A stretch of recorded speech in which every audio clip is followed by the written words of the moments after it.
DoD, Department of Defense Directive 5240.01 is based on intelligence activities, and this is going to be super alarming. It's very alarming to me. Essentially, what this directive does is it regulates the DoD's intelligence collection, retention, and distribution on surveillance. And this has been around since 1982 and has largely been untouched since 1982, outside of a few changes dealing with like technologies and stuff like that. But 2 weeks ago, on September 27th, Catherine Hicks, who's the Deputy Secretary of Defense, she approved an executive order authorizing the DoD to amend this to allow the United States military, the Department of Defense, and its intelligence arms to collect, retain, and distribute intelligence information on U.S. surveillance. There's laws against this. There's laws called the Posse Comitatus laws. When I worked in special operations, we would do joint efforts with the FBI, the DEA, the Border Patrol, Customs. We do all these operations, and we would always get briefed by lawyers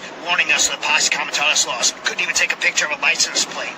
Couldn't report on a civilian because our citizens should be protected from a military. A military does not exist to collect or to use force against civilians. Now, apparently, that has changed. Those laws have been overridden by this executive order, 5240.01, and it goes further than just collecting.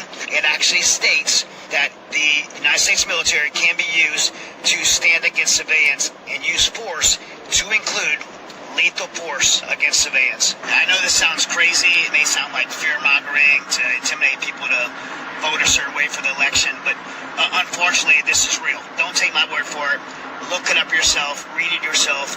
Look up DoD Directive 5240.01, Section 3.3, Levels of Authority, subsection 2A, where this is all spelled out. And actually, this is something that already took effect. So this is in effect right now. It was in effect as of September 27th, 2024. By the way, Chief Justice Marshall of the Supreme Court said this: a law repugnant to the Constitution is void. And that includes legislation from Congress. It also includes an executive order from the President of the United States. A law that is repugnant to the Constitution is void. We're protected by our Constitution against stuff like this. But my question is this: why would an executive order, when President Biden is on his way out of office, why would our government give an executive order to change this DoD directive 1 month before presidential election?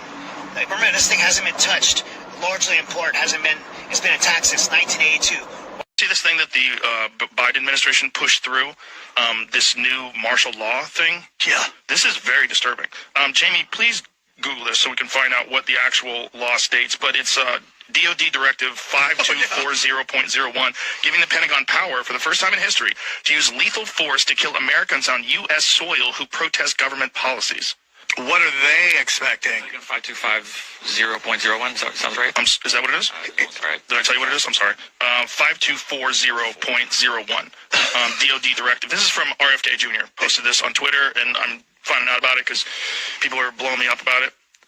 That's fucking terrifying. That is a terrifying thing to push through for the first time in U.S. history, giving the military the ability to shoot and kill American citizens. That's crazy, too. It's interesting because, you know, with the Smith-Mundt Modernization Act and stuff like that, it's almost like they kind of, in a weird way, just make illegal what they're already doing. What is that, the Smith Modernization Act? The Smith-Mundt Modernization Act that Obama pushed through, which basically made it so it was illegal for the U.S. government to use propaganda against its citizens, which they were already doing in different ways through CIA and all that stuff. So it sounds like we can legally do it. You can't sue us now. How crazy is it that it's legal to lie? How crazy is that? It's legal for the government to not just legally lie, but they can concoct completely fabricated stories just to push a narrative if they decide that it's in the best interest of national security or whatever.